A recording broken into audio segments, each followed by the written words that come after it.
Radical. Stephen M. left me a comment on my most recent upload, which was a comment cut, talking about basically a lot of people that get addicted to collecting things. Stephen M. says, "This reminds me of the recent Reddit post of a guy that ditched his wife for Funko Pops." Now, I'm going to read this comment to you. I don't know if it's a real comment. I don't know if it's fake. You know, there's people that reply to this saying it could be real. I don't know. I'll read it and let me know what you think in the comment section down below. All right? And I'll leave a link to this like Stephen M. did. AITA for choosing Funko Pops over my wife. I know everyone's going to think this is fake, but trust me when I say this is an actual situation I'm going through. So for some explanation, I have been collecting Funko Pops way before I even met my wife. Buying Funko Pops started off as just a small interest, but quickly became a passion of mine. Since my first time buying a Funko Pop 6 years ago, I've stocked up thousands of these figures. So now about my relationship with my wife. 2 years ago, I met my soon-to-be wife. From the very beginning of the relationship, she was well aware of my Funko Pop collection, addiction, and was well aware that at the time I was spending a few $100 a monthly in order to keep expanding my collection. She was perfectly fine with this, by the way. In fact, she would buy Funko Pops for me for my birthday and for Christmas. However, about a week ago, we got in a huge fight over my spending of Funko Pops. I will admit these past few months I've been dropping about $500 monthly on Funko figures. But in my opinion, it was not financially taking, considering me and my wife have pretty decent jobs. I don't want to state what those jobs are for privacy reasons. Anyway, she was telling me I needed to stop the Funko Pop collecting for a long time, or at least cut down my Funko spending to 3 Funko Pops per month. In my opinion, that is so ridiculous considering how limited I would be in my choice of Funko Pops.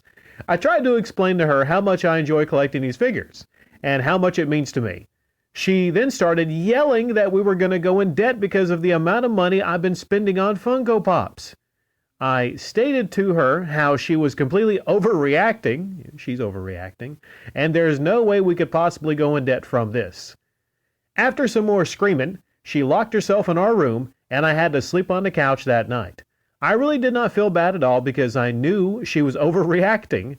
Then I woke up the next morning, she told me she was going to stay at her sister's house until we could sort things out. I honestly just couldn't believe she was going so far with this. I tried my best to convince her to stay, but again she kept stating that I needed to stop the Funko Pop collecting for a long time. That isn't an option for me because, again, she is completely overreacting and is in no way affecting us financially. A few days go by and I get a call from her. She tells me that I need to choose. Either I stop the Funko Pop collecting or we're getting a divorce. I started telling her how ridiculous she was being because she obviously is being ridiculous. After 2 years, she was just willing to throw away our marriage over my passion. She was pretty much sobbing at this point, and then I finally just told her I'm not going to let her get in the way of my passion. I still haven't gotten the divorce papers, but I'm expecting them soon. So, AITA for choosing Funko Pops over my wife. Again, I'm very passionate about them, and I think it's ridiculous for someone to try and take that away from me when it is in no way, shape, or form hurting them.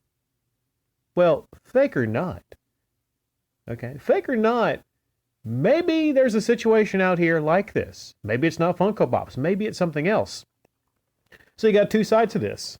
His side is, well, he's spending a good bit of money on the Funko Pops. All right. Or Funko Pops could be video games, could be, Blu-rays, could be whatever your passion is for collecting.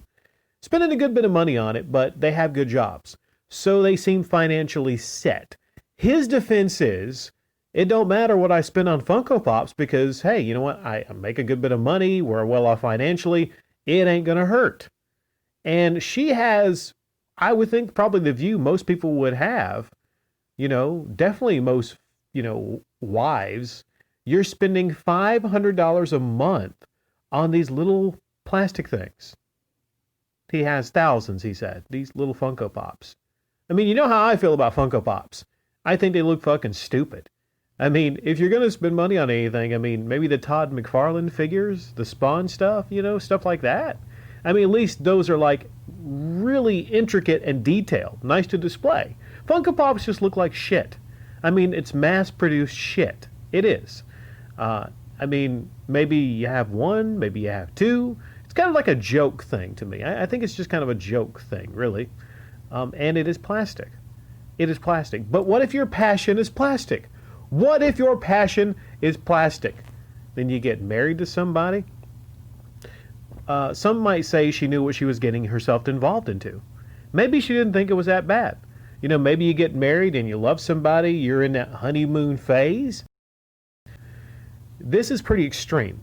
If this is actually legitimately, and I question it, if this is legitimate, there are people out there that are willing to choose Funko Pops over their wives.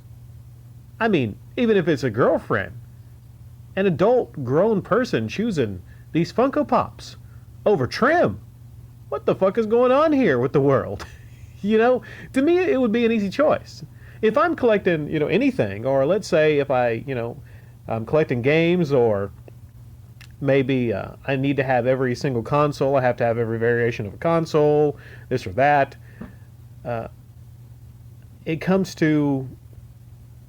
would say it comes to a balance. You know, you sit down and you talk with somebody about their concerns. It sounds like from this comment that he's not even willing to budge an inch. Maybe that's why she's crying, she's getting angry. Some people might say, hey, you know what? It's his business. As long as he's being good to her, being faithful, not cheating on her, you know, it's his business. So there's two sides to this story. I just think he said she's being ridiculous, but it's just fucking ridiculous. I mean, people are going to stop him and ask him like, hey, you know, what happened with Claire? What happened with Claire? You know, just choosing a random name. What happened with Claire? You know, you guys were doing so good. She got in the way of me and my Funko Pops.